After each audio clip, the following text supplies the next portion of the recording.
vous saluons ce matin dans le nom de Jésus. Ce matin, à travers ce culte, nous voulons faire une véritable rencontre avec la personne du Saint-Esprit. Et sur ta maison, peut-être sur ta voiture, là où tu es, nous voulons que ce lieu soit visité par la présence de l'Esprit de Dieu.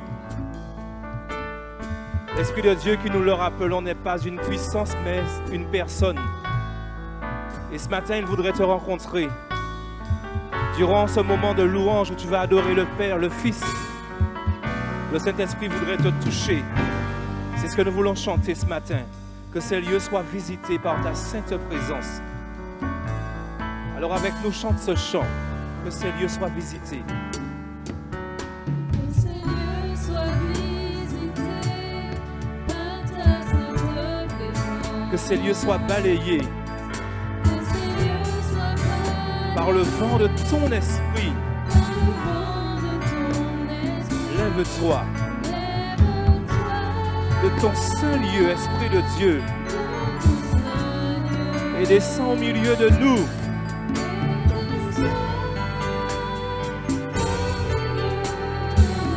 Pose sur nous des langues de feu.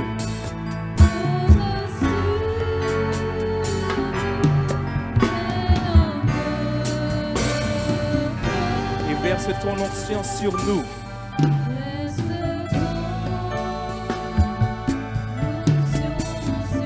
On va redire la même chose. Que ces lieux soient visités. Esprit de Dieu. Que ces lieux soient balayés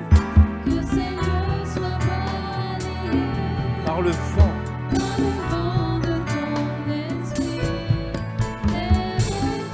Esprit de Dieu, et descends au milieu de nous, Saint-Esprit.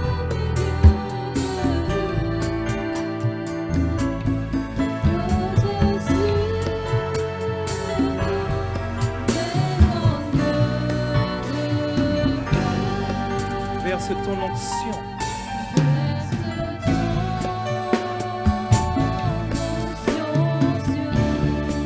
Le deuxième couplet. Que ces lieux soient visités par ta sainte présence. Que toute ombre soit chassée.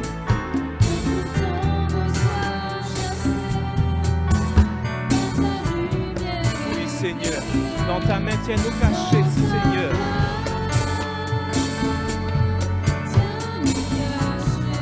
Garde-nous au creux du rocher.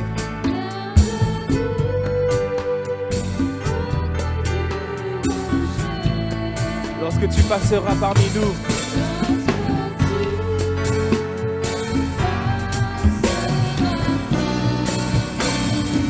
que ta bonté soit proclamée.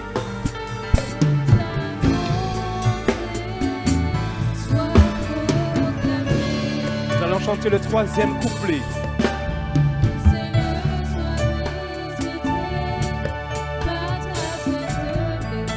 Que ces lieux soient les témoins de l'action de ton esprit. Esprit de Dieu, viens maintenant. Viens unir les enfants de Dieu.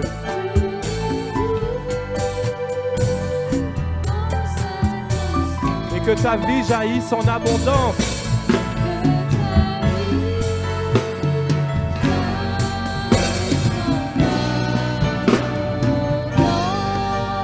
Nous allons voir ta puissance.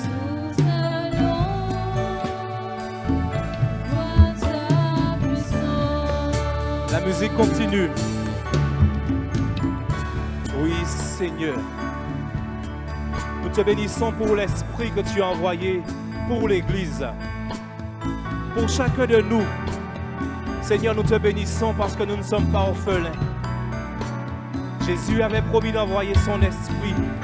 Et son esprit est venu et nous l'attestons. Et ce matin, nous réclamons qu'il nous visite dans nos maisons, dans nos foyers respectifs. Et si tu es dans ta voiture, attends-toi à être visité par le Saint-Esprit. Si tu es dans ta chambre, attends-toi à être visité par le Saint-Esprit. parce que la promesse est certaine. Alors, Esprit de Dieu, sois le bienvenu parmi nous. Sois le bienvenu. Merci Seigneur. Merci Seigneur. Nous voulons lire ces quelques versets du psaume 42. Au verset 1er, il est dit au chef des chantres, cantique des fils de Corée, comme une biche soupire après des courants d'eau, ainsi mon âme soupire après toi, ô Dieu. Mon âme a soif de Dieu, du Dieu vivant. C'est ce que nous voulons chanter. Mon âme a soif de toi. Mon âme a soif de toi, mon Dieu, mon Père, mon roi, mon être entier soupire après toi. Car de ton cœur de Père, la source qui désaltère, rafraîchit mon âme de toi. Mon âme a soif de toi. Mon Dieu, mon Père, mon roi. Mon Dieu, mon Père, mon roi. Mon être entier soupire après toi. Mon être entier soupire après toi. Car de ton cœur de Père, car de ton cœur de la source qui Père, désaltère, la source qui désaltère, rafraîchis mon âme de toi. rafraîchis mon âme de toi. Mon âme a soif, mon âme a soif Dis-le à ton Dieu. de toi. Mon Dieu, mon Père, mon Mon roi. Dieu, mon Père, mon roi. Dis-lui, mon être entier Mon soupire être après entier toi. soupire après toi. Dis-lui, car de ton cœur de Père, Car de ton cœur de la source Père, qui désaltère, la source qui désaltère, rafraîchis mon âme de toi. rafraîchis mon âme de toi. Viens inonder Oui, mon Seigneur, cœur. viens inonder mon âme. Viens inonder mon âme. Viens inonder mon être Viens entier. inonder mon être entier. Dis-le lui encore, viens inonder mon cœur. Viens inonder mon cœur. Mon âme, Seigneur. Viens inonder Mon être entier, Seigneur. Viens inonder mon être entier. J'ai soif de toi, Seigneur. Mon âme a soif, mon âme a soif de toi. Mon Dieu, mon Père, mon Mon être roi. entier soupire Mon après être toi. entier soupire après toi. Car de ton cœur de Père, Car de ton cœur de Père, la source qui désaltère, la source qui désaltère, rafraîchis mon âme de toi. rafraîchis mon âme de toi. Viens inonder mon Seigneur. cœur. Viens inonder Entends ma prière ce mon matin, âme. Seigneur. Viens inonder mon être entier. Oui, Seigneur, je t'offre mon cœur ce matin, Seigneur. Viens inonder Je t'offre mon âme, viens l'inonder, Seigneur. Viens inonder mon Je t'offre mon être entier, Seigneur. Viens inonder mon être entier. Oui, Seigneur, me voici. Viens inonder Inonde mon cœur ce matin. Viens inonder Inonde mon âme ce matin parce que je te l'offre, Seigneur. Viens Mon être inonder entier, Seigneur. mon être entier. Viens inonder mon cœur. Offre ton cœur à ton Dieu. Viens inonder Dis-lui, mon âme. Inonde mon âme. Viens inonder Inonde mon être entier, Seigneur. entier.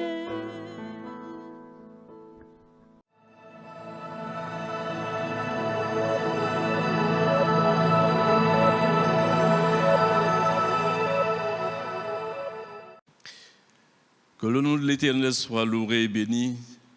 C'est toujours une joie pour moi de partager cette parole et surtout en ce week-end mémorable. Béni soit son nom. Puisse Dieu donc vous fortifier si vous passez par un moment difficile. Et c'est ainsi un plaisir pour nous de savoir que vous venez sur le site ou encore que vous tendez l'oreille à notre radio pour pouvoir écouter cette bonne parole de l'Éternel. Que Dieu vous bénisse vraiment au-delà. Nous ouvrons le Saint-Livre dans Proverbes, chapitre 3, verset 26. Il est écrit, car l'Éternel sera ton assurance, et il préservera ton pied de toute embûche. L'Éternel sera ton assurance. Chacun tire sa force de quelqu'un ou de quelque chose. Ce qui fait ton assurance, ce qui fait ta force, peut-être ton savoir, peut-être tes richesses, tes biens matériels, qu'importe, mais tu t'appuies sur quelque chose qui te rend fort et qui te permet d'une certaine manière d'exister. Pour tous les croyants de la terre, leurs forces leur viennent de leur Créateur, de leur Seigneur.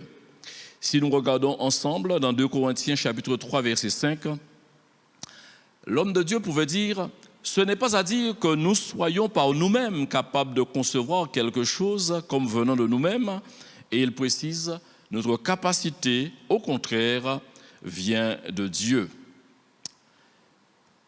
Sa présence sera ton assurance. Pendant un instant, j'aimerais m'entretenir avec vous autour de ce thème.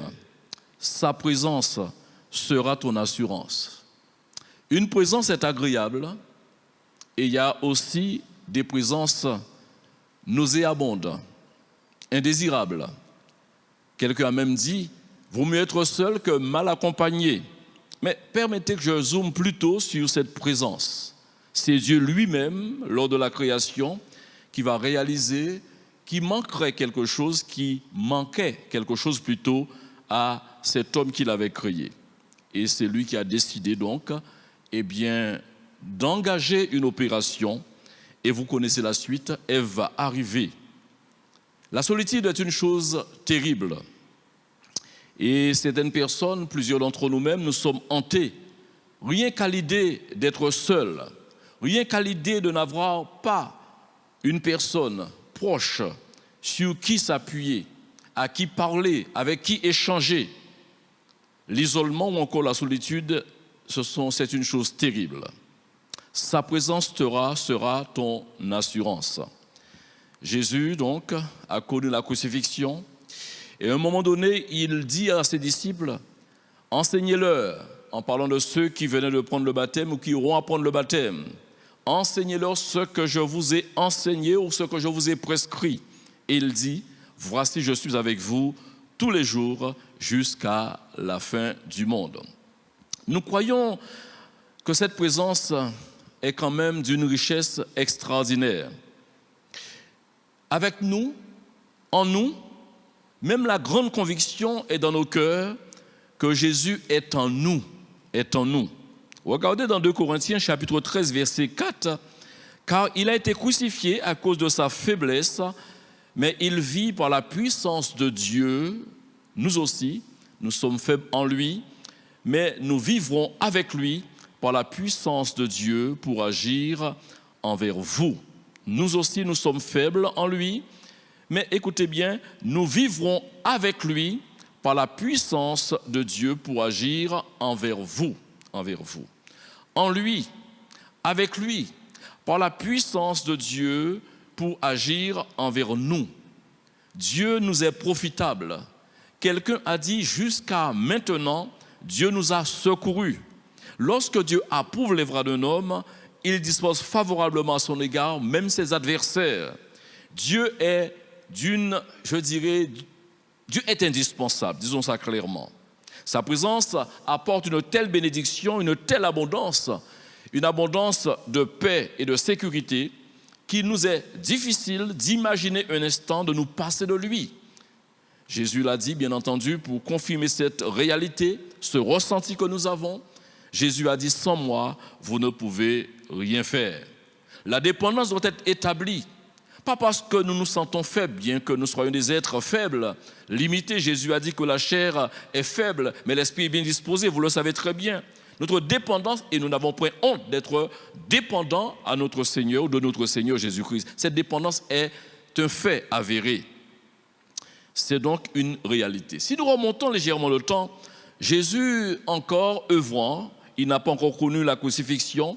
Et la Bible nous rend ce témoignage qu'il allait de ville en ville et qu'il a porté la bonne parole, qu'il a porté l'évangile. Repentez-vous, disait-il.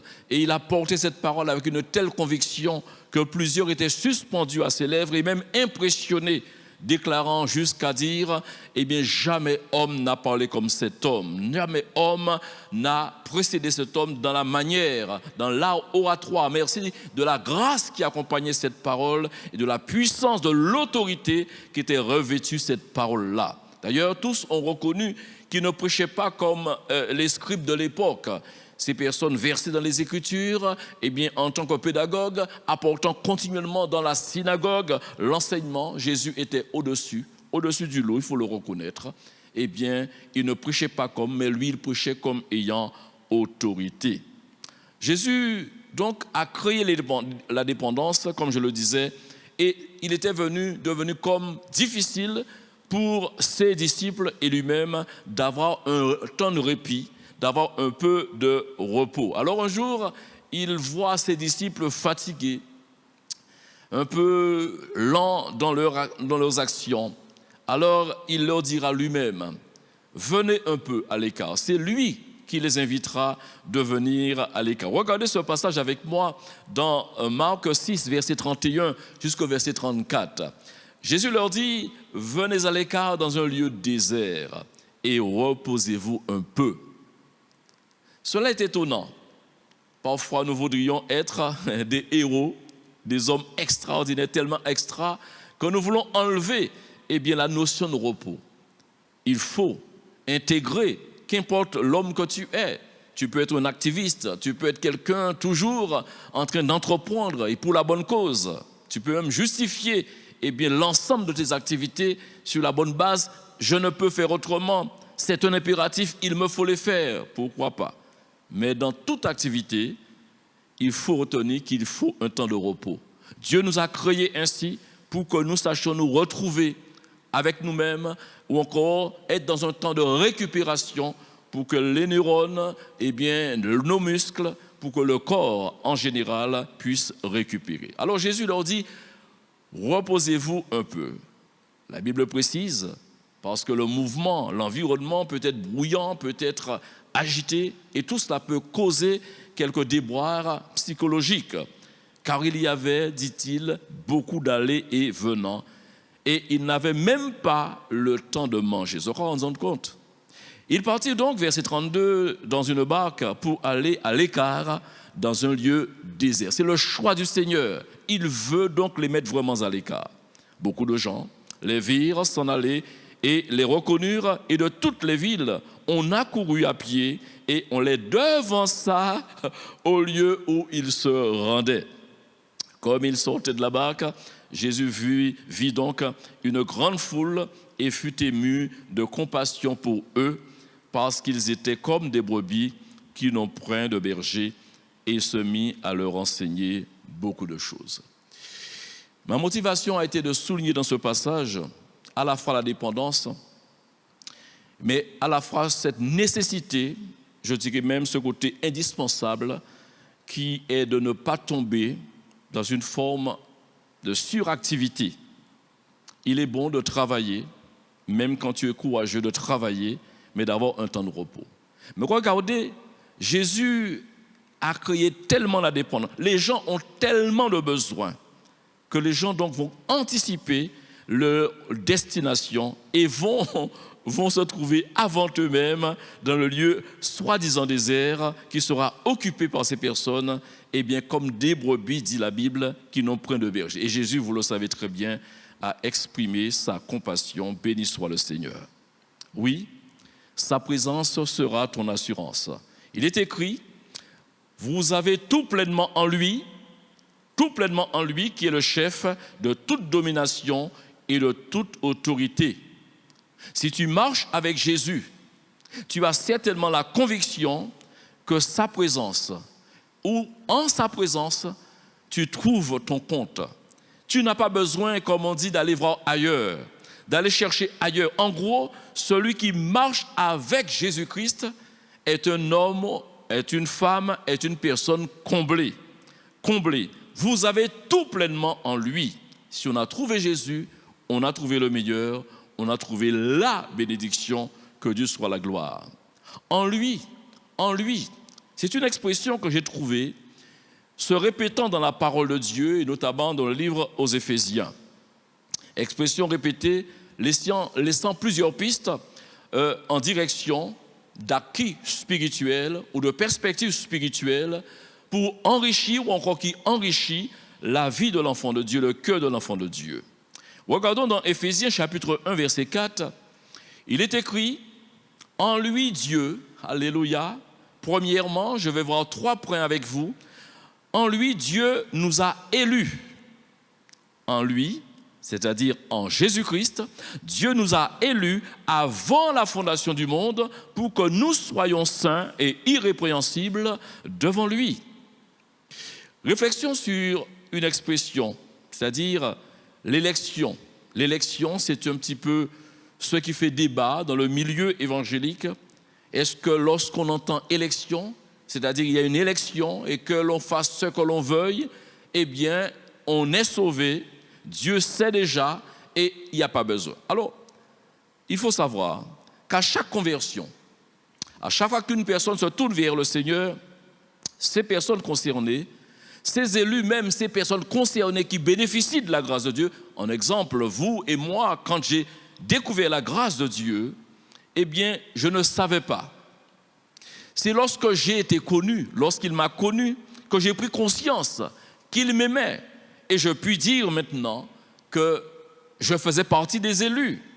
Mais je n'avais pas cette science et cette connaissance, cette intelligence pour affirmer, et aucun de nous ne l'avons. Ni X ni Z ne peut se positionner pour dire « je suis un enfant de Dieu, je vis désormais, ou du moins je vis pour l'instant dans mon péché, mais je sais dans mon cœur que Dieu va... » Non, personne ne peut raisonner comme cela. C'est peut-être pas forcément la parole qu'il faut, mais ça me vient à l'idée où il est écrit « ne demandez pas qui montera, ni qui descendra ». C'est de la sagesse.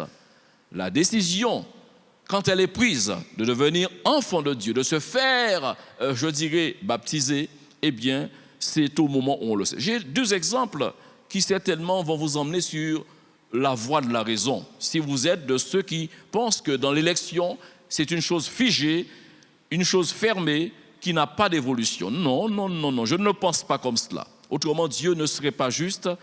Regardez ce qui est dit. Quand Zachée, vous connaissez l'exemple de cet homme dans Luc, chapitre 19, verset 9. Zachée se tourne vers la foi chrétienne, il reçoit Jésus chez lui, mais aussi dans sa vie. Et cette phrase a marqué plus d'un, où Jésus dit à cet homme, hâte-toi de descendre parce qu'il faut que je demeure chez toi. Jésus lui dit, écoutez bien, le salut est entré aujourd'hui, soulignez cela, le salut est entré aujourd'hui dans cette maison, et regardez ce qui suit, parce que celui-ci est aussi un fils d'Abraham, aussi ceux qui font partie, si on peut le dire de cette manière, ceux qui sont les élus qui font partie de l'élection du Seigneur. Le brigand à la croix, in extremis, regardez Luc chapitre 23, verset 43. Jésus également, au moment, qui aurait pu penser à une telle fin? Personne ne l'attendait, personne ne l'a vu venir, permettez l'expression. Et Jésus lui dit, après que cet homme ait pris conscience de son état de pécheur, s'est repenti, converti, Jésus lui dira, je te le dis, en vérité, et toujours ça revient aujourd'hui. Aujourd'hui, tu seras avec moi dans le paradis. Alors, pensez que l'élection est une chose scellée, bouclée, qu'importe la vie que l'on peut mener, non. Toutefois, Dieu ayant la connaissance de tout, la connaissance du passé, du présent et de l'avenir, Dieu sait absolument quelle est la composition de son peuple. Lorsque la Bible nous dit que nos noms sont inscrits dans son livre de vie, Dieu, permettez-moi de vous dire, il sait absolument le nombre, l'effectif. Il connaît le nombre de son peuple, il sait de qui fait partie de son peuple et qui ne fait pas partie de son peuple. Il faut le savoir. Dans un de ces voyages missionnaires, c'est pour vous montrer l'utilité de l'évangélisation et qu'on ne peut boucler l'élection. Ça serait un non-sens, une contradiction que Dieu nous ait demandé, je l'ai lu précédemment, quand il a été question de les baptiser, mais il était question d'aller, de faire de toutes les nations des disciples. Alors, comment aller, essayer de persuader, semer avec l'arme? Ce n'est pas toujours un travail aisé, on est persécuté, on est mal reçu, on n'a pas l'accueil qu'il faut. Comment faire tout ce travail-là et prétendre qu'il y a déjà une élection, qui a déjà tout bouclé? Non, je ne le pense pas. Ce n'est pas une logique que la Bible soutient, toutefois. Dans Actes 18, versets 9 et 10,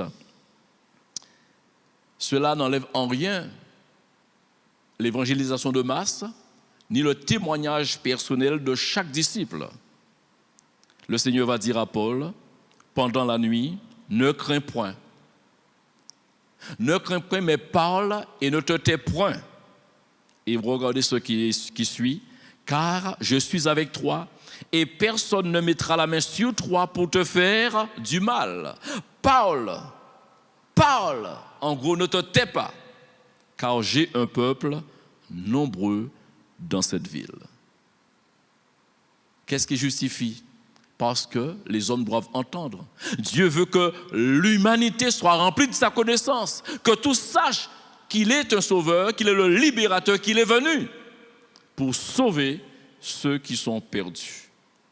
L'apôtre Paul, lui qui, justement, se regardant comme l'avorton étant arrivé parmi les derniers apôtres, il est convaincu toutefois de l'utilité de son ministère et lorsqu'il écrit ce qui suit à un de ses serviteurs qu'il appelle son enfant, Tite, regardez dans le premier chapitre, les versets 1 à 4, il se présente de cette manière. Paul, serviteur de Dieu et apôtre de Jésus-Christ pour la foi des élus. Regardez ce qu'il dit. Pour la foi des élus de Dieu et la connaissance de la vérité qui est selon la piété. Lesquels reposent sur l'espérance de la vie éternelle promise dès les plus anciens temps par le Dieu qui ne ment point et qui a manifesté sa parole en son temps par la prédication qui m'a été confiée d'après l'ordre de notre Dieu, de notre Sauveur. Regardez, eh bien, qui a manifesté, écoutez bien, sa parole en son temps par la prédication. L'apôtre Paul fait partie de ceux qui ont été convaincus de l'utilité de la prédication et de l'efficacité de la prédication. Prêchant la crucifixion, prêchant également la résurrection avec puissance et autorité. Et il ne démet pas, jamais il n'a regretté de le dire, il le dit et je pense qu'il a fait beaucoup de disciples en ce sens, dans la vision apostolique, dans la vision également de tous les ministères qui dispensent la parole. Il faut être convaincu de l'utilité du prêche, de l'utilité de la prédication. À Tite, verset 4, il dit « Mon enfant légitime, en notre commune foi, que la grâce et la paix te soient données de la part de Dieu le Père et de Jésus-Christ, notre Sauveur. » Deuxième point sur cette expression « encore en lui », restons toujours dans Éphésiens, le chapitre 1 et le verset 7, cette phrase-ci, le verset 7. « En lui, nous avons la rédemption par son sang, la rémission des péchés selon la richesse de sa grâce. » Alléluia. Qui ne le sait pas? Jésus clairement a dit à son Père, « Envoie-moi, fais-moi un corps, envoie-moi. » Il est venu pour être la solution de Dieu, parce que Dieu ne trouvait pas de solution. Il fallait que le sacrifice soit sans péché. À l'exemple des Israélites qui, lorsqu'ils offraient un sacrifice, il fallait que la bête ne soit pas une bête chétive, une bête infirme, que la bête soit sans défaut. Alors, dans le prolongement de cette exigence, la même chose fut demandée, fut exigée de celui qui allait justement être le Rédempteur, qui allait payer le prix à notre place une fois pour toutes. C'est avec raison que Galates 3, verset 13 nous dit « Christ nous a rachetés de la malédiction de la loi, étant devenu malédiction pour nous, car il est écrit, maudit est quiconque est pendu au bois. Et il faut que vous le sachiez, la Bible ne manque pas d'enseignements pour affirmer eh bien, la puissance, je dirais l'incontournabilité de la personne de Jésus. Il est écrit dans 1 Timothée 2,5 pour votre gouverne, car il y a un seul Dieu, il y a aussi un seul médiateur entre Dieu et les hommes, il s'appelle Jésus-Christ homme. Toutefois, ton assurance sera en fonction de ta relation, de ta communion réelle avec le Seigneur. Certains prétendent aujourd'hui connaître Dieu, mais se trompent lourdement. Le nom de Dieu dans la bouche de tout un chacun n'a jamais fait de nous un disciple. Et Jésus l'a dit avec une certaine gravité, ce ne sont pas ceux qui disent Seigneur, Seigneur, Seigneur qui entreront dans mon royaume, mais ceux-là qui font la volonté de mon Père. Regardez dans 1 Jean chapitre 1 verset 5 jusqu'au verset 7. 1 Jean chapitre 1 plutôt, verset 5. La nouvelle que nous avons apprise de lui et que nous vous avançons, c'est que Dieu est lumière et qu'il n'y a point en lui de ténèbres. Je vous l'ai dit, certains se trompent lourdement. Un religieux n'est pas forcément un croyant. Je ne veux choquer personne. Nous sommes tous attachés à une certaine tradition, à une certaine culture. Nous avons un certain héritage culturel, même spirituel.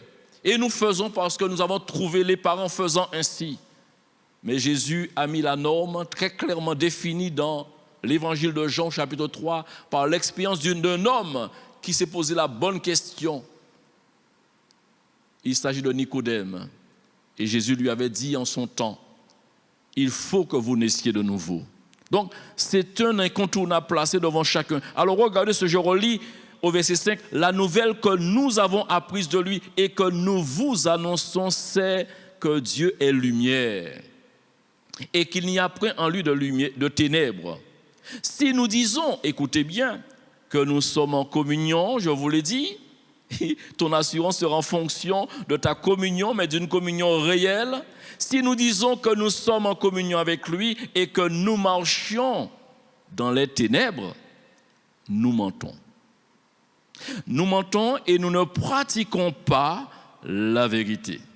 Mais si nous marchons dans la lumière, comme il est lui-même dans la lumière, nous sommes mutuellement en communion et le sang de Jésus, son Fils, nous purifie de tout péché. Amen. Après avoir vu avec vous en lui, nous sommes les élus, nous venons de voir en lui, eh bien aussi nous avons la rédemption, son Fils. Troisièmement, en lui, nous sommes les héritiers, béni soit le Seigneur, selon Éphésiens 1, les versets 11, 12 et 13. En lui, nous sommes aussi devenus héritiers, ayant été prédestinés suivant la résolution de celui qui opère toutes choses d'après le conseil de sa volonté, afin que nous servions à la louange de sa gloire, nous qui d'avance avons espéré en Christ. En lui, vous aussi, après avoir entendu la parole de la vérité, l'évangile de votre salut, en lui, vous avez cru et vous avez été scellés du Saint-Esprit qui avait été promis. En lui, c'est un héritage extraordinaire, un héritage qui ne laissera pas de blessures ou encore de surprises désagréables. La Bible nous dit non seulement que nous sommes héritiers, mais aussi nous sommes co-héritiers avec Christ. Quand je pense que le Christ a osé dire, je pense cette audace dans l'amour, il dit à ses disciples, je ne vous appelle pas serviteurs, je vous appelle amis. Je pense que nous devrions vraiment prendre conscience de ce privilège que nous avons en tant qu'enfants de Dieu, de cette présence continuelle, de cette présence effective qui est dans notre cœur. Jésus est tout près de nous. Non seulement il a dit aux disciples, je suis avec vous tous les jours, mais encore, Jésus est en nous. Jésus est vraiment en nous. D'une certaine manière, l'apôtre Paul va vouloir amplifier cela en exhortant les Romains, dans Romains 13, verset 14, regardez ce qu'il leur dit, mais revêtez-vous du Seigneur Jésus-Christ et n'ayez pas soin de la chair pour en satisfaire les convoitises.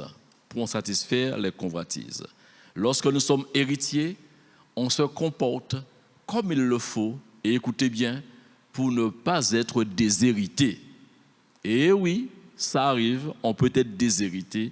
Il n'y a pas d'acquis qui tienne. Si on n'honore pas, si on ne vit pas, je dirais, selon le statut dans lequel on doit vivre, on peut être aussi banni d'une certaine manière. Faisons attention, persévérons et profitons de cette grâce immense. En reconnaissance, soyons toujours dévoués, zélés et surtout persévérants, comme le dit si bien de nombreuses fois dans la parole du Seigneur, notamment le livre de l'Apocalypse.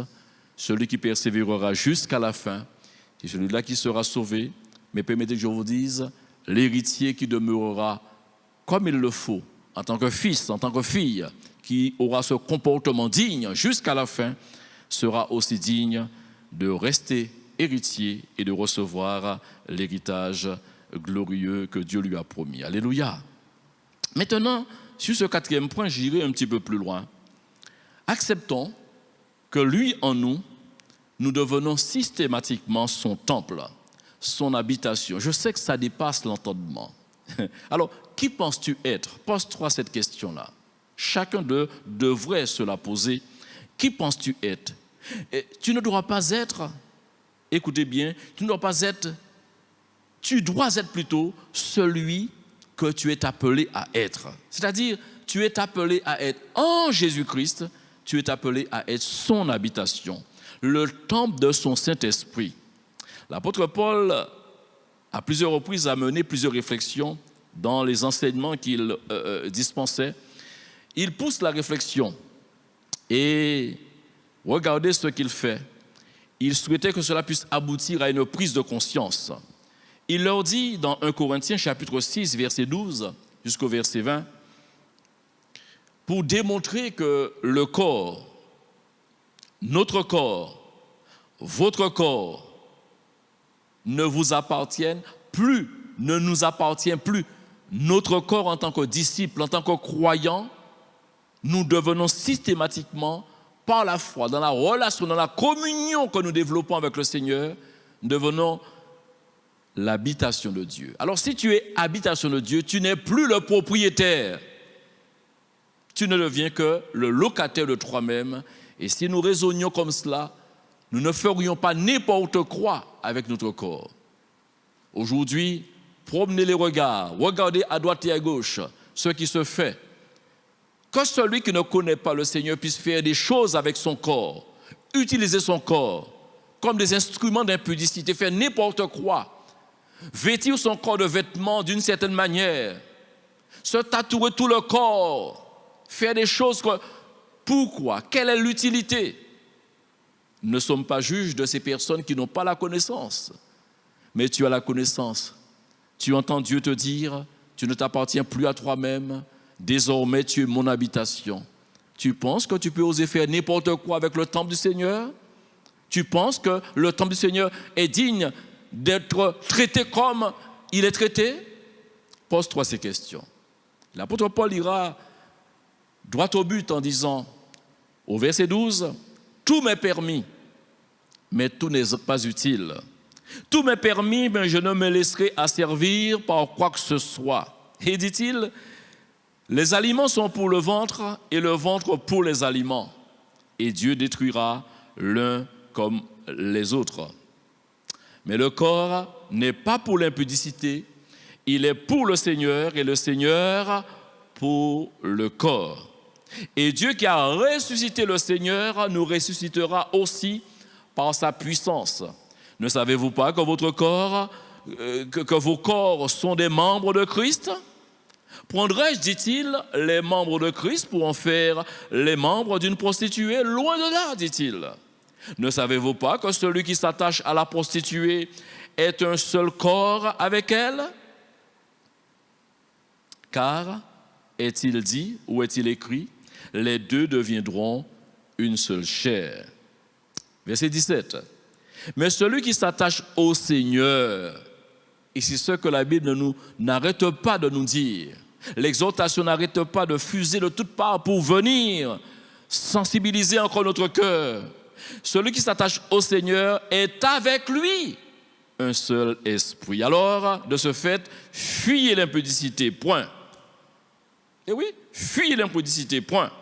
Maintenant, quel autre péché qu'un homme commette? Ce péché est hors du corps, mais celui qui se livre à l'impudicité pêche contre son propre corps. Ne savez-vous pas que votre corps est le temple du Saint-Esprit qui est en vous, que vous avez reçu de Dieu et que vous ne vous appartenez point à vous-même? Permettez que je reprenne. Parfois nous oublions, et c'est avec raison que la Bible dit que nous sommes des auditeurs oublieux. Nous lisons le matin, l'après-midi, nous-mêmes nous oublions ce que nous avons lu. Alors, ce ne serait pas de trop de réentendre ce verset 19. Ne savez-vous pas que votre corps est le temple du Saint-Esprit qui est en vous, que vous avez reçu de Dieu et que vous ne vous appartenez point à vous-même, car vous avez été rachetés à un grand prix. Glorifiez donc Dieu dans votre corps, entendez bien, glorifiez donc Dieu dans votre corps et dans votre esprit qui appartiennent à Dieu. Certains prétendent que c'est seulement l'esprit qui doit être sanctifié et le corps appartient à chacun de nous, que nous sommes libres d'en faire ce que nous voulons. Ce n'est pas ce que je lis, ce n'est pas ce qu'il faut comprendre. Je relis ce verset 20. Car vous avez été rachetés à un grand prix, glorifiez Dieu. L'apôtre Paul, en m'écartant de ce texte, pour mémoire, disait ailleurs, soit que nous mangions, soit que nous buvions, faisons tout pour la gloire de Dieu. Et ici, il est dit, glorifiez donc Dieu dans votre corps et dans votre esprit qui appartiennent à Dieu. Toujours dans ce thème, sa présence sera ton assurance. Je vous l'ai dit, certains se trompent lourdement. Il ne suffit pas d'être né dans une famille religieuse pour prétendre être du peuple de Dieu ou prétendre être le temple du Saint-Esprit. L'autosuggestion n'a jamais rendu service à quelqu'un, encore moins la prétention. Dans 1 Corinthiens 15, verset 34, revenez, c'est une exhortation, revenez à vous-même, comme il est convenable, et ne péchez point. Car quelques-uns ne connaissent pas Dieu, je le dis, à votre honte. La chose est sérieuse. De même qu'il y a des naissances physiques, du nourrisson qui arrive dans la société par le biais d'un père et d'une mère, de même aussi qu'il doit y avoir une naissance spirituelle. Je le rappelle pour la deuxième fois, il a été dit à Nicodème, il faut que vous naissiez de nouveau. Dans Romains chapitre 8, verset 16, la Bible dit, pour montrer du sérieux de la chose, l'Esprit lui-même rend témoignage à notre esprit que nous sommes enfants de Dieu. Être enfant de Dieu nous donne des privilèges extraordinaires. J'ai montré qu'en lui, nous étions des élus, que par lui, nous avions également la rédemption, que nous étions des héritiers, des co-héritiers, que nous sommes bénis, notre vie est comblée. Oui, ce sont des privilèges. L'Esprit lui-même, en plus, et avant même de nous accorder toutes ces grâces et ces bénédictions nombreuses dont nous avons besoin pour notre parcours ici-bas et pour le témoignage de la gloire de Dieu dans nos vies, parce qu'il ne s'agit pas pour nous seulement, mais par nous. Dieu veut démontrer à ceux qui ne connaissent pas, qui ne le connaissent pas encore, qu'il est bon envers ceux et celles qu'il appelle ses disciples. Alléluia! L'Esprit du Saint rend témoignage à notre esprit que nous sommes enfants de Dieu. En gros, nous sommes légitimés par ce témoignage. Vous et moi, nous avons besoin de ce témoignage. Ce n'est pas facultatif. Ne vous passez pas de ce témoignage. Tant que vous ne l'avez pas, cherchez à l'avoir. Je ne veux pas jeter le trouble dans le cœur de plusieurs. Mais c'est une chose indispensable que d'avoir cette conviction dans votre cœur que vous êtes enfant de Dieu. Pas sur la base d'une autosuggestion. Oui, je crois que je veux être. Non! L'Esprit, c'est lui qui vient et qui dit à ton esprit, désormais, tu es mon enfant, tu es mon fils, tu es ma fille. Tes péchés sont pardonnés. Il n'y a maintenant aucune condamnation sur ta vie parce que tes péchés ont été expiés. Gloire à Dieu. Alléluia. Beaucoup de personnes, malheureusement, dans cette catégorie de ceux à qui Paul s'adressait. D'ailleurs, quand vous regardez qu'il s'adresse aux Corinthiens, c'est à se poser la question si ce n'est pas à quelques membres de l'Église qu'il s'adressait, et on peut, oui, le croire fortement. Beaucoup, à force de jouer, à force de résister à la vérité, se retrouvent dans des liens, se retrouvent dans les ténèbres et malheureusement dans un aveuglement, dans un endurcissement spirituel. Et par ces conséquences, la conséquence de cela, ces personnes commettent par la suite des infamies, commettent des choses ignobles, se jetant à corps et âme dans l'iniquité. L'apôtre Paul, encore lui, s'adressant aux Romains, regardons un peu, il fait allusion à ces quelques personnes qui ont eu malheureusement, qui ont connu un certain châtiment d'une certaine manière. Dans Romains chapitre 1, verset 19, jusqu'au verset 32, car ce qu'on peut connaître le Dieu est manifeste pour eux, Dieu le leur ayant fait connaître, en effet, les perfections invisibles de Dieu, sa puissance éternelle et sa divinité se voient comme à l'œil depuis la création du monde. Quand on les considère dans ses ouvrages, ils sont donc inexcusables. Inexcusables. Puisque, ayant connu Dieu, ils ne l'ont point glorifié. Vous avez entendu? Ayant connu Dieu. Donc cela ne s'adresse pas à des personnes qui n'ont jamais connu. Ce sont des personnes qui ont connu et qui ont décidé à un moment donné de ne plus accepter la vérité comme elle était dispensée. Puisqu'ayant connu Dieu, ils ne l'ont point glorifié comme Dieu et ne lui ont point rendu grâce, mais se sont égarés dans leurs pensées, et j'allais dire dans leur faux raisonnement, et leur cœur, sans intelligence, a été plongé dans les ténèbres. Se vantant d'être sages, ils sont devenus fous, et ils ont changé la gloire du Dieu incorruptible en image représentant l'homme corruptible, des oiseaux, des quadrupèdes et des reptiles. C'est pourquoi Dieu les a livrés à l'impureté selon les convoitises de leur cœur, en sorte qu'ils déshonorent, écoutez bien, eux-mêmes leur propre corps. Verset 25, eux qui ont changé la vérité de Dieu en mensonge et qui ont adoré et servi la créature au lieu du Créateur, qui est béni éternellement. Amen. C'est pourquoi Dieu les a livrés à des passions infâmes, car leurs femmes ont changé l'usage naturel en celui qui est contre nature.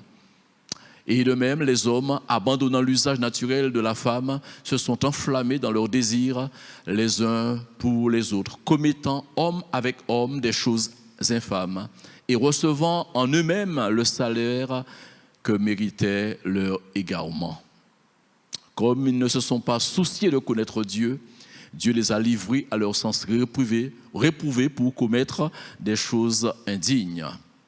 Étant remplis de toute espèce d'injustice, de méchanceté, de cupidité, de malice, plein d'envie, de meurtre, de querelles, de ruse, de malignité, rapporteurs, médisants, impies, arrogants, hautains, fanfarons, ingénieux au mal, rebelles à leurs parents, dépourvus d'intelligence. Et la fin de ce passage, de loyauté, dépourvus de loyauté également, d'affection naturelle, de miséricorde. Et bien qu'ils connaissent, verset 32, et bien qu'ils connaissent le jugement de Dieu, déclarant dignes de mort ceux qui commettent de telles choses, écoutez bien, non seulement ils les font, ils persistent à le faire, mais ils approuvent ceux qui les font, ceux qui les font. En lui, si tu prends conscience de ce privilège que tu as, d'avoir Christ dans ta vie. De même comme le psalmiste laisse cette parole d'un homme qui a pris conscience de l'importance de la parole en disant « Je serre ta parole dans mon cœur afin de ne pas pécher contre toi. Je serre ta parole dans mon cœur. » De même aussi, chacun individuellement, et aussi je m'adresse aux communautés qui pourraient exister parce qu'elles sont nombreuses, les communautés chrétiennes, en lui individuellement et collectivement, pour démontrer une unité, une forte unité et une unité durable, parce que nous savons que notre Seigneur est parfait et qu'il n'échoue pas dans ce qu'il fait. Ce n'est pas une prétention, mais il veut nous emmener dans une perfection et vers la perfection, Donc, comprenons, que ce soit individuellement ou collectivement, il faut que nous sachions que nous sommes tous, en tant que membres du corps, nous devenons le corps de Christ, l'Église qui a à sa tête notre Seigneur Jésus-Christ. Regardez, cela me permet de basculer sur une affirmation dans Éphésiens 2, versets 21 et verset 22. En lui, toujours en lui, je vous l'ai dit, il y a tellement, cette expression est répétée, en lui, tout l'édifice, c'est-à-dire tout le corps, tout le bâtiment, bien coordonné, s'élève pour être un temple saint dans le Seigneur. En lui, vous êtes aussi édifiés, alléluia, pour être une habitation de Dieu en esprit. Cela devrait donner à chacun de nous une pleine satisfaction. À certains moments, nous nous dévaluons nous-mêmes, nous nous dénigrons par rapport à ce que l'autre dirait de nous, ce que l'autre voudrait nous emmener à croire de nous-mêmes. Mais je pense que notre estime ne devrait pas prendre un coup, au contraire, elle devrait prendre de la valeur. Quelqu'un a dit que nous ne sommes pas n'importe qui, je dis Amen. Nous sommes enfants de Dieu. Nous sommes enfants de Dieu, nous n'avons plus peur de la mort. Nous sommes enfants de Dieu, on n'a plus peur des imposteurs. Mais nous avons une grande assurance. Cette assurance, justement, regardez dans Éphésiens chapitre 3, verset 12, devrait avoir pour résultat, cette assurance, une grande liberté.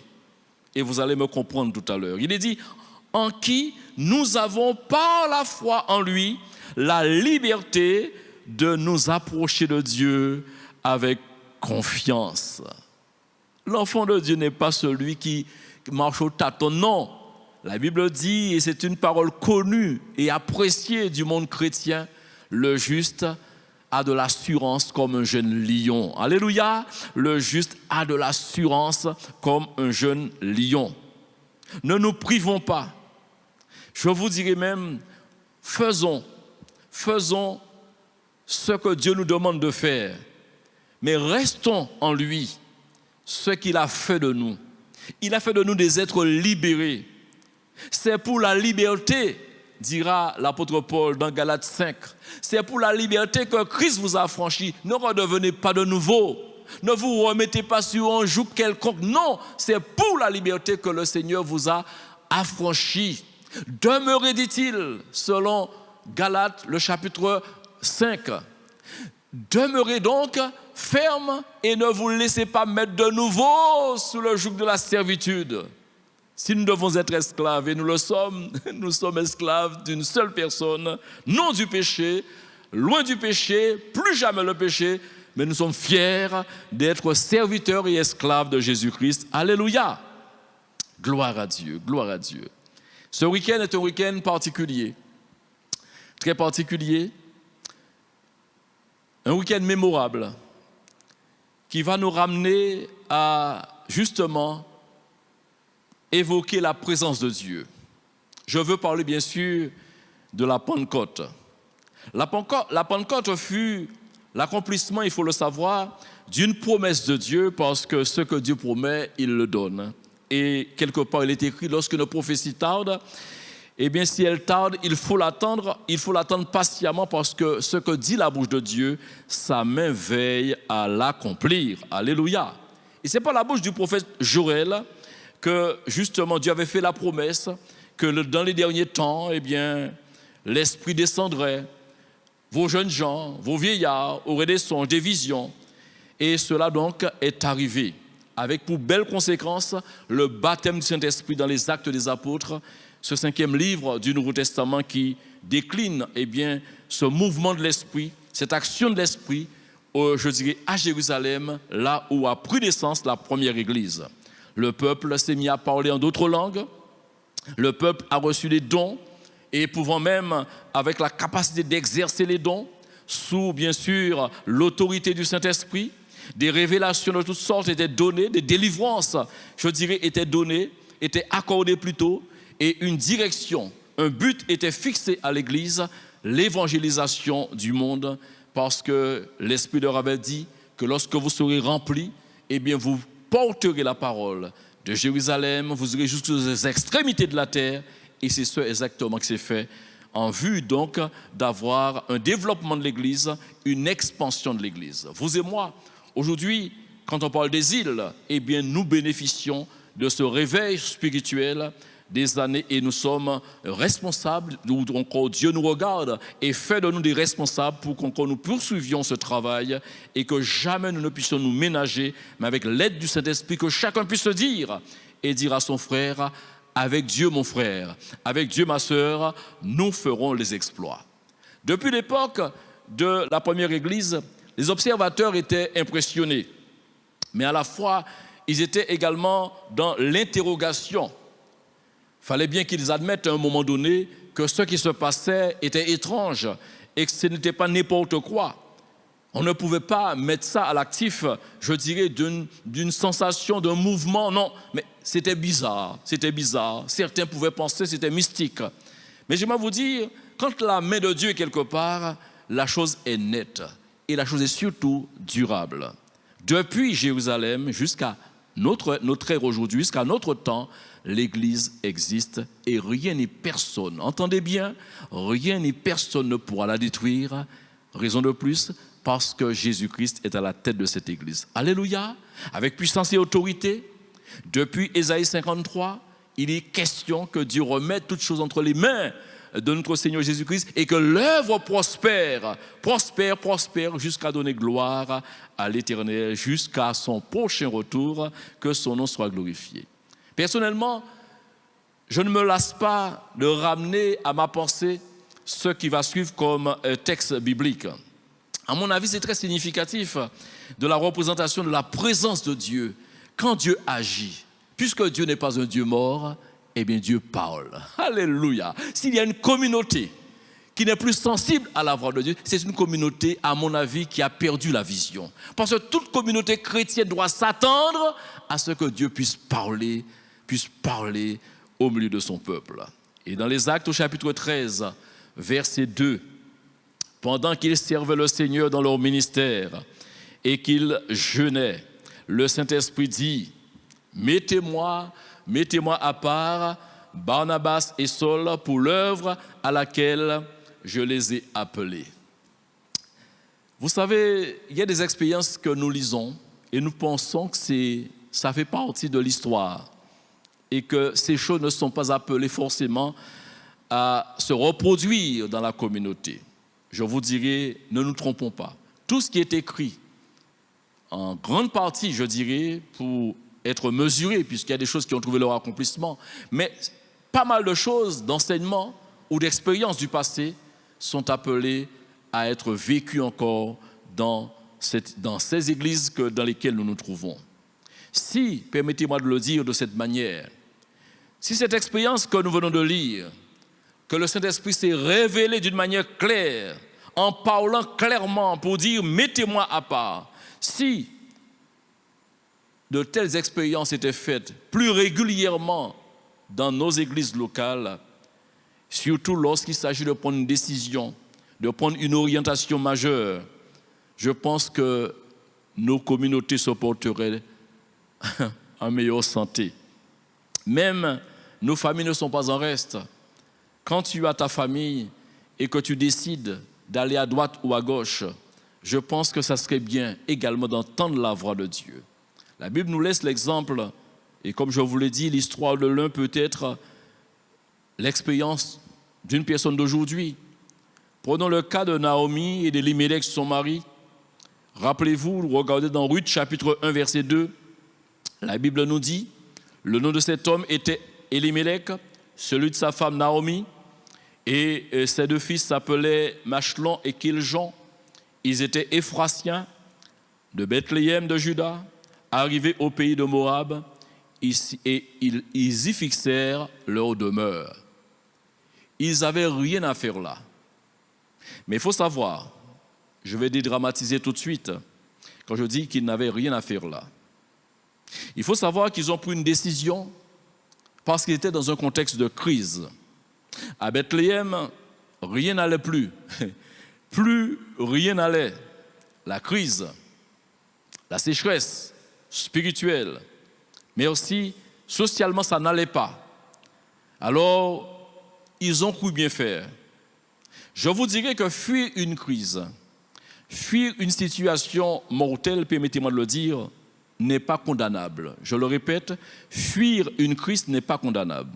Ce qui peut être condamnable, si je peux m'exprimer comme cela, c'est partir sans consulter, sans écouter, sans entendre la voix de Dieu. C'est ce qui est, permettez-moi de le dire, c'est ce qui pourrait être condamnable.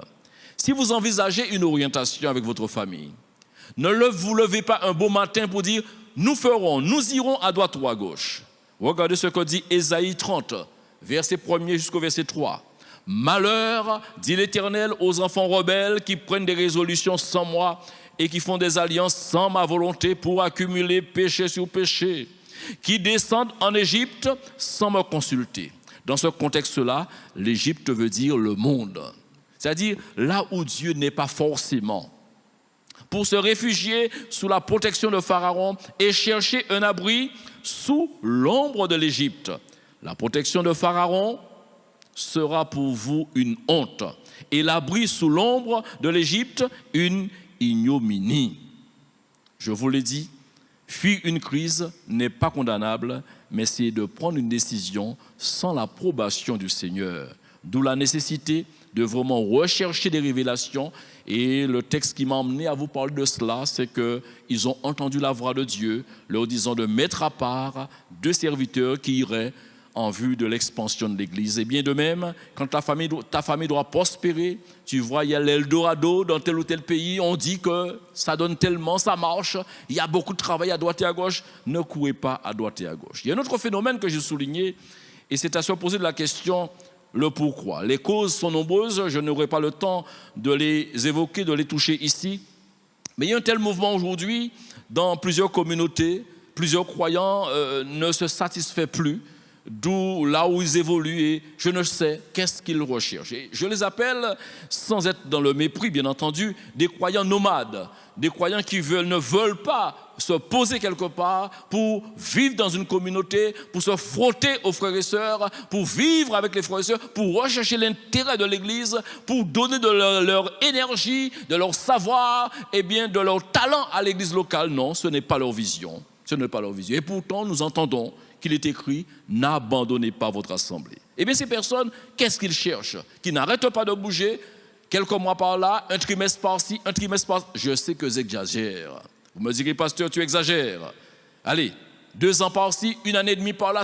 Ce n'est pas, à mon avis, une vie, bien que certains se sécurisent, se rassurant en se disant, pour se donner bonne conscience, l'Église, c'est l'Église universelle.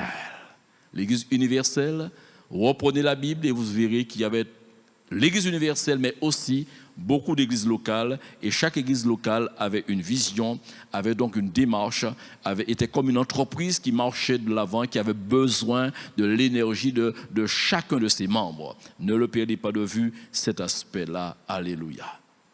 L'assurance accordée et l'assurance que tu dois avoir ne doit pas être une assurance facultative.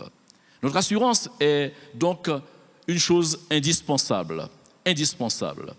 Que tu sois courageux, que tu sois zélé, que tu sois audacieux, ce sont de bons éléments, de bons sentiments qui peuvent nous emmener plus loin dans les voies du Seigneur et Dieu les approuve dans nos cœurs. Convaincus de la présence du Seigneur, ces chrétiens courageux regardaient la persécution comme une grâce. Face à la mort, nous avons Étienne. Et quand vous prenez Étienne, c'est ce martyr que le peuple de Dieu n'arrête pas de prendre en exemple.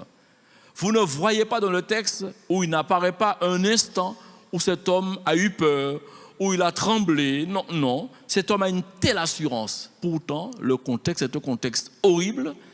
Il est en train d'être lapidé. On n'entend pas d'injures qui sortent de sa bouche. On ne voit pas de colère qui sort de sa bouche. Mais cet homme est dans la paix. À certains moments, il faut le savoir et le reconnaître, qui n'a pas été déstabilisé. D'ailleurs, au début de l'Église, lorsque Pierre et les autres ont été persécutés, la Bible nous dit qu'ils sont retournés vers les leurs. Et l'Église a jugé utile de prier pour eux parce qu'ils avaient perdu d'intensité, de zèle dans leur assurance. Ça nous arrive tous d'être déstabilisés. Mais déstabiliser ne veut pas dire perdre pied à tout jamais. Dès l'instant qu'on est conscient du combat que l'on doit continuer à mener, on reste dans la persévérance et on ne se laisse arrêter par quoi que ce soit, ni par qui que ce soit. Il faut savoir maintenant, je vais vers la fin de ce message, j'aimerais souligner une réalité. Depuis quelques années, les événements s'accroissent en intensité et en violence. Pas un jour ne passe que nous n'entendions par les médias et que nous ne lisions comment le monde est en train de s'autodétruire. Certains diront, Satan n'arrête pas d'agir. Les causes, il faudrait les examiner, ne pas toujours faire l'apologie du diable. Certes, Satan est très en colère et il fait un travail de destruction, il faut le reconnaître. La Bible dit de lui qu'il est un rôdeur et il cherche à détruire. Je n'enlèverai pas de ce caractère de destructeur qu'il a, non, ça lui appartient. Cependant, j'aimerais vous dire que le Seigneur n'a jamais voulu que son Église soit dans le spectatif ou soit passif. Non, Dieu veut que nous ne perdions pas notre paix, que nous restions, je dirais, dans l'assurance qu'il a déposée dans notre cœur. Vous ne vous rendez pas compte? Jésus a dit, ayez foi en moi, ayez foi en Dieu. Je vous donne ma paix. Alléluia. Je ne vous donne pas comme le monde donne. C'est pour vous dire d'où il a jugé utile que nous ne soyons pas des gens dans la panique, mais que sa présence en nous, soit notre assurance, maintenant et à jamais. Regardons dans Matthieu. Si nous sommes, je dirais, emportés quelque part par la peur et par la crainte, Matthieu 24, verset 32 nous dit « Instruisez-vous ».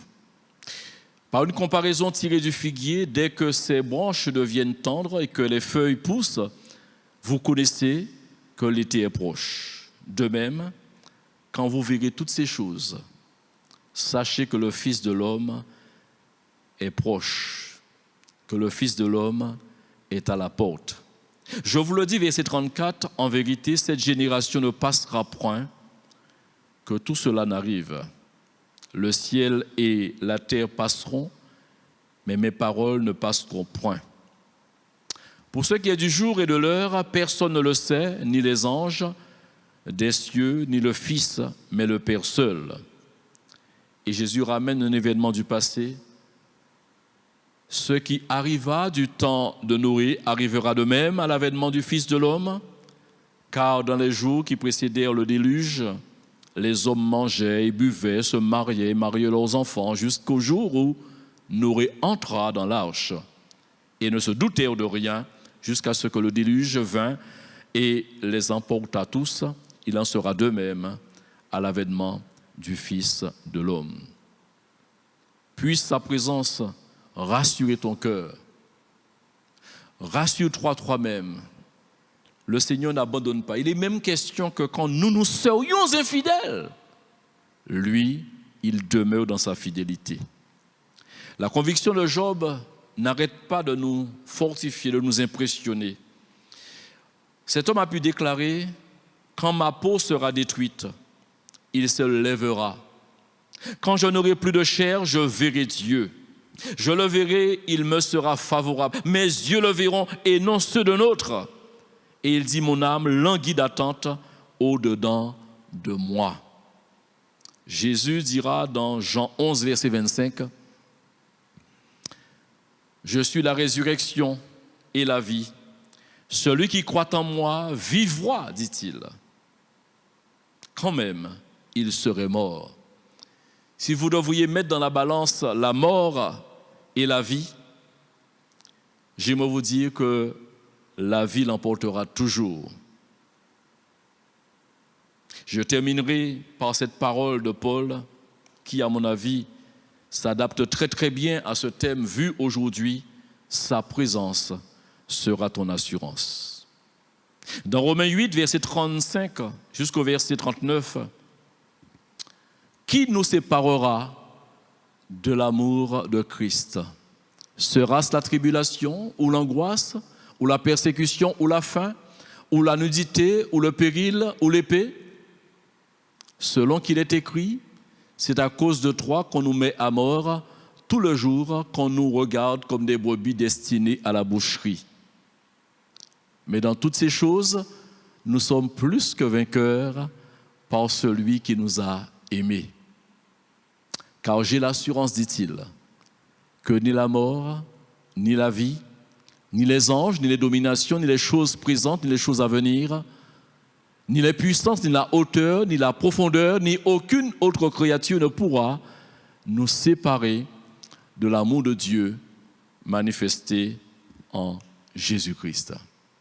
J'aimerais vraiment adresser à Dieu une prière pour que jamais notre assurance ne puisse s'effriter, mais puisse plutôt augmenter.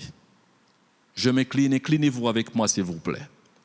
Père éternel, nous sommes heureux d'être appelés fils et filles de Dieu.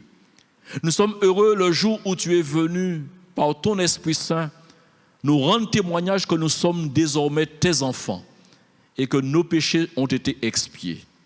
Aujourd'hui, nous avons cette assurance, mais demain, par rapport aux événements, par rapport aux persécutions, ne permet jamais que nous puissions, ô Dieu, mettre en oubli, que nous puissions faire naufrage par rapport à notre foi, mais que toujours nous ayons cette ferme conviction, cette ferme assurance que celui qui nous a donné la vie est capable de la préserver en nous.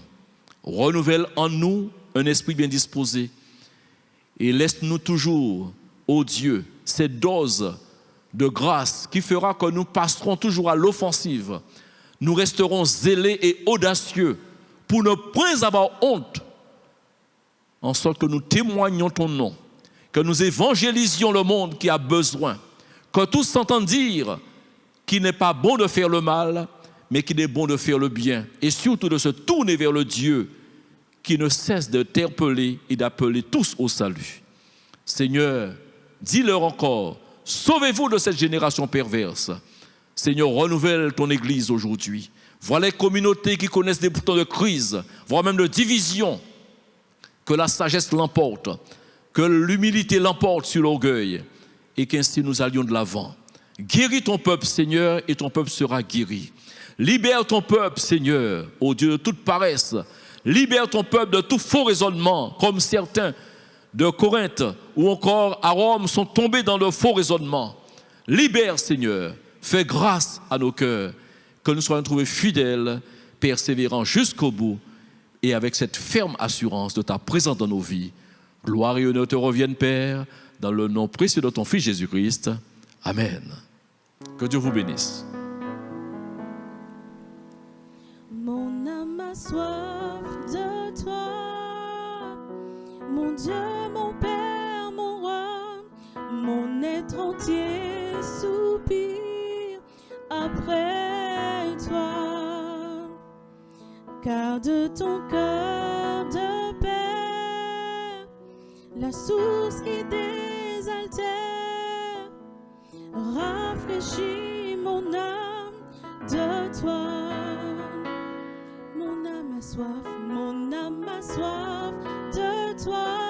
Dieu, mon Père, mon roi. Mon Dieu, mon Père, mon roi. Mon être entier Mon soupire être après toi. entier soupire après toi. Car de ton cœur de Père, Car de ton cœur de la source qui Père, désaltère, la source qui désaltère, rafraîchis mon âme de toi. rafraîchis mon âme de toi. Mon âme a soif, mon âme a soif Dis-le à ton Dieu. de toi. Mon Dieu, mon Père, mon Mon roi. Dieu, mon Père, mon roi. Dis-lui, mon être entier Mon soupire être après entier toi. soupire après toi. Dis-lui, car de ton cœur de Père, Car de ton cœur de la source Père, qui désaltère, la source qui désaltère, rafraîchis mon âme de toi. rafraîchis mon âme de toi. Viens inonder Oui, mon Seigneur, cœur. viens inonder mon âme. Viens inonder mon âme. Viens inonder mon être Viens entier. inonder mon être entier.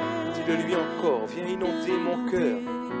Viens inonder mon cœur. Mon âme, Seigneur. Viens inonder Mon être mon entier, âme. Seigneur. Viens inonder mon être entier. J'ai soif de toi, Seigneur. Mon âme a soif de toi. Mon Dieu, mon Père, mon Mon être roi, entier soupire mon après être toi. entier soupire après toi. Car de ton cœur de Père, Car de ton cœur de Père, la source qui désaltère, la source qui désaltère, rafraîchis mon âme de toi. rafraîchis mon âme de toi. Viens inonder mon Seigneur. cœur. Viens inonder Entends ma prière ce mon matin, âme. Seigneur. Viens inonder mon être entier. Oui, Seigneur, je t'offre mon cœur ce matin, Seigneur. Viens inonder Je t'offre mon âme, viens inonder, Seigneur. Viens inonder mon Je t'offre mon être entier, Seigneur. Viens inonder mon être entier. Oui, Seigneur, me voici. Viens inonder Inonde mon cœur ce matin. Viens inonder Inonde mon âme ce matin parce que je te l'offre, Seigneur. Viens Mon être inonder entier, Seigneur. mon être entier. Viens inonder mon cœur. Offre ton cœur à ton Dieu. Viens inonder Dis-lui, mon âme. Inonde mon âme. Viens inonder Inonde mon être entier, Seigneur. entier.